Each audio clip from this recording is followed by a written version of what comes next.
Yang dipersoalkan ini kalau kita lihat fotonya ini kan backdropnya kok ada logo Kementerian Desa. Berarti kan ini menggunakan fasilitas kementerian gitu ya. Saya pikir dalam era digital seperti sekarang ini sangat sulit ya untuk apalagi untuk menutupi atau melindungi eh, penyelewengan kekuasaan atau korupsi kekuasaan tanpa diendus oleh netizen.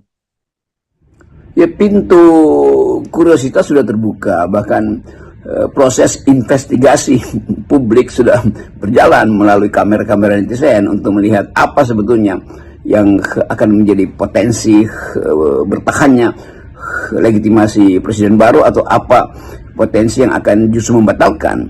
Peristiwa kemarin di mana Tangerang itu, di mana menyangkut seorang menteri yang memanfaatkan kop suratnya, itu menteri desa juga yang langsung menulis surat kepada kepala desa supaya berkumpul.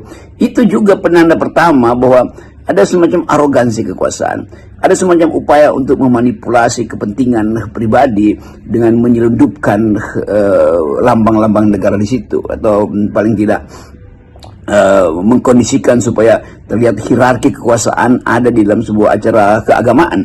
Padahal kita tahu bahwa latarnya itu adalah upaya untuk meloloskan keluarganya di dalam pertandingan politik. Ini bentuk mikro aja yang ada di Tangerang. Bentuk mikro yang lain juga pasti ada di daerah-daerah yang lain.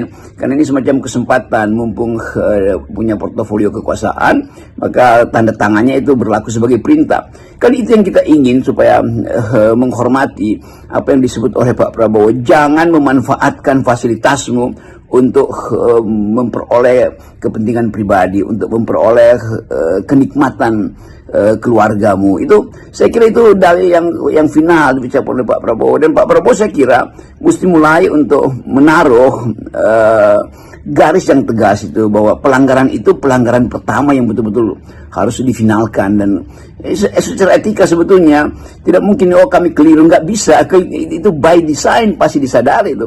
Jadi harus ada tekanan lebih kuat pada menteri yang bersangkutan supaya mengundurkan diri. Kan itu pelajaran pertama tuh. Ya kalau sekedar minta posisi, orang juga bisa lakukan itu, dan tidak boleh segala sesuatu itu dibawa ke ranah hukum. Cukup dengan teguran moral, maka sang menteri merasa oke, saya tidak bermanfaat karena saya melanggar prinsip pertama yang diinginkan oleh Presiden Prabowo, yaitu kejujuran, yaitu pemihakan pada rakyat, yaitu jangan memanfaatkan fasilitas negara untuk kepentingan pribadi. Tetapi kita atau FNN akan mengulas terus ini yang kita sebut dari awal, dari 5 atau 10 tahun lalu bahkan, sebagai menegakkan etika publik. Public ethics itu dilanggar di dalam peristiwa di Tangerang. Public ethics itu juga akan dilanggar di dalam pilkada nanti yang melibatkan struktur partai. Jadi sekali lagi kita beri semacam garis air atau garis batas atau garis api yang memungkinkan kita bedakan bahwa itu adalah moral, yang ini adalah immoral. Yang sana adalah manipulasi, yang ini adalah kejujuran. Jadi semua hal itu mesti ada di depan mata publik, supaya generasi yang sedang menyaksikan pemerintahan baru punya harapan bahwa di era ini akan ada semacam perubahan di dalam etika publik. Terima kasih Bung Rocky.